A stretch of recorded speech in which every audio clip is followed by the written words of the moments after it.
قال إنما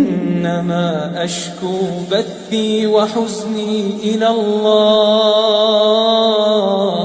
وأعلم من الله ما لا تعلمون يا بني اذهبوا فتحسسوا من يوسف وأخيه